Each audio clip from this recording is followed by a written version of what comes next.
Hi, I'm Christopher Hein, and today we're going to talk about not walking backwards. So this actually came from one of the patrons. They showed me a video of them doing jiyuwaza, and I was saying, oh, I think it looks pretty good, but you move backwards more than I would like to see. And he wanted to be filled in a little more on what I meant by that. So I'm going to talk about that. I think this is a really complex problem. So when I was doing Aikido as a student, as exclusively a student, I had a teacher who did lots of jiyuwaza, lots and lots of jiyuwaza, and we had a very big mat. And so I developed what I later called big mat Aikido. And it's a kind of Aikido that can be done when you got a big mat because you can run backwards a long way, and when people aren't actually pursuing you, like they're pursuing you to do techniques, you can get away with it.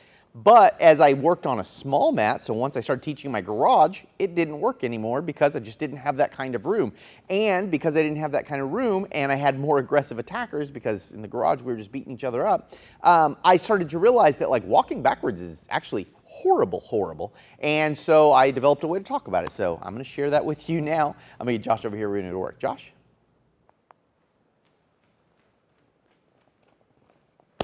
All right, so let's talk about not moving backwards and what that means.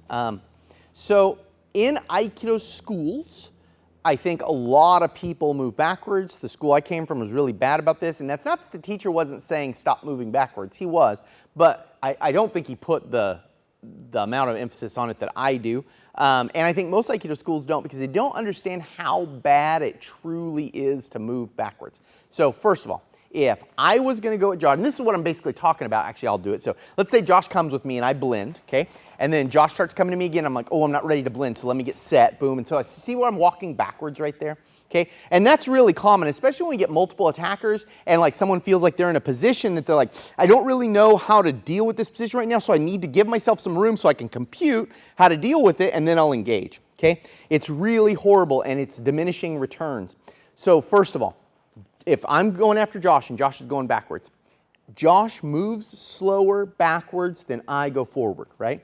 Okay, if you're in doubt of that, see if any track and field event, anyone has ever run a sprint backwards, right? Has anyone ever tried that? Because if it's a fast way to run, then maybe people should be running that way, but they don't. You know, and when I say that, you probably laugh because it's stupid, right? Like, you know that you can't run backwards nearly as fast as you can run forward. Even in the NFL, where there's a guy several guys, whose job is specifically to run backwards, they can't run backwards as fast as the guys who can run forward at their level can run forward, right?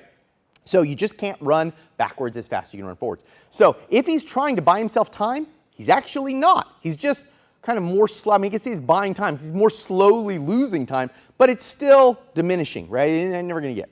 Okay, you are not in a position to receive force when you're headed backwards, because the problem with it is, as he goes backwards, if I shove him, he's already headed in that direction, so his penchant is to continue moving in that direction just faster. So if someone smashes into you, you can't brace, you can't anything, right? So you might be able to turn and roll, which is why we learned to roll, but that's not going to be that good for you.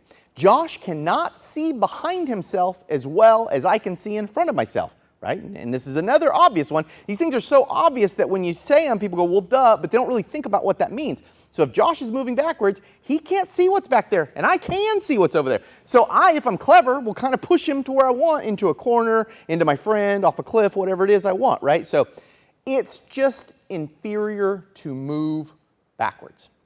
Okay, now, I understand you want to buy yourself time, so in a second I'm going to tell you how you buy yourself time.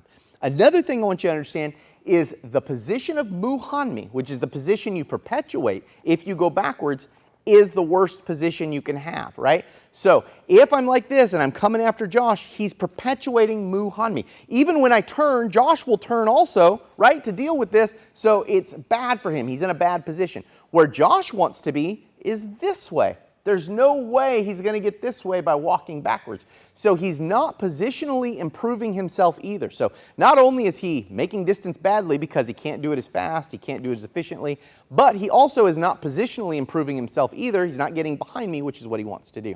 So the answer to this is to go forward. Now that might seem like it's contrary to other things I've said, but let me point out two models for Aikido. One is the common model used, and one's the model I more regularly use at my school. Both models are applicable, and there's times for both models, but let me just point out that there are two models.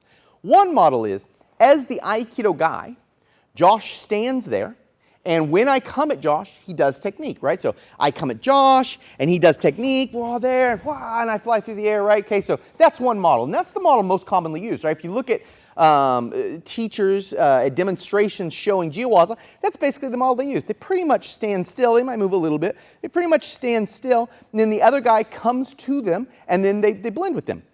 If you're training exclusively in this model and you can't figure out what to do next, of course you walk backwards because your thought process is, I have to be ahead of them, right? So understand that Josh is ahead of me because I have to go to Josh to do something. So Josh thinks I have to be ahead of him in order to do the technique. So if I don't know what to do right now, I'm going to move to make sure I stay ahead of him. And then when I figure it out, I'll stop and let him catch up to me, and then I'll do the technique, right? But you're losing time in that, right? So what you need to do is flip the script. Now let me show you another model, right?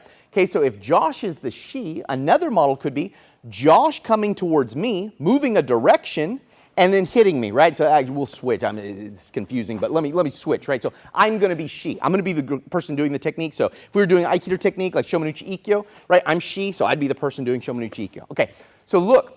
I'm going here, and there's a guy in my way. And I go to the side because I don't want to deal with this guy, and I attack him here. Now we're in the Shomanuchi position from before. And the model is she is moving.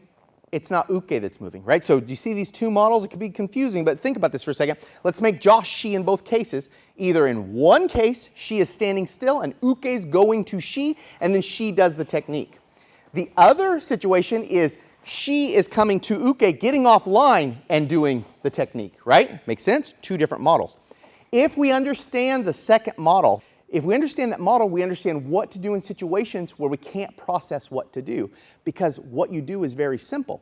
You don't go straight at them, you go forward at an angle. That's what you do, right? So think if I'm she, I'm in a room, I want to get out of the room, right? Josh is going to rape me or something terrible. I don't want that, right? So when I know he's going to do that, I got to get out of the room. So what am I going to do? Well, I'm not going to run at him and fight him because I'm scared this guy's going to do something bad to me, right? So what I do, I cut an angle and I try and get past him. Now what's Josh going to do when I cut an angle? Well, he's going to cut an angle towards me. So what do? I cut an angle. Can I cut a sharp one this way? If he shoots too much this way, then I cut an angle back this way, right? So that model tells you what to do in the going backward situation.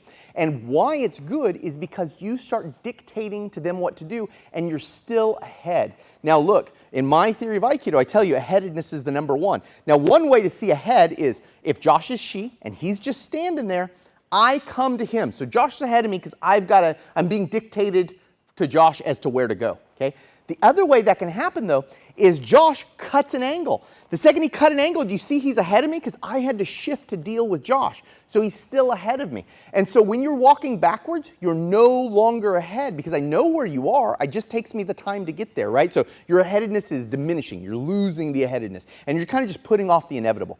So you really don't want to move backwards for all those reasons. You don't make so much power that way. You can't see that way. You're not getting positionally advantageous. You're not as fast that way. So all those things are bad. So what do you do in a situation where you can't figure out what to do? You go at them at an angle, right? So all I do is I go, shit, I can't figure out where to go. And I go here and I go, here's the empty space. And I walk towards the empty space. And that's how I get out of there, right? So if you're in a situation where you don't know what to do, you go at them and you cut an angle. If they make a wide angle, you cut the other angle. And that's as simple as it goes. And then you can strike them in that. So as I cut the angle, I hit him. Now I've dictated him what to do. You better bring up your hands. I'll hit you in the head. If I hit him in the head, that's cool. That's good technique. If not, I've got Shomanuchi Ikkyo through Rokyo and all the other things that come from that, right? So this is another way to get your techniques coming off again when you find yourself walking backwards. Don't walk backwards. You should always be trying to get to the position where you're most advantageous. If you were in a locked-in room, that would always be the center of the room because then they can't lock you against a wall.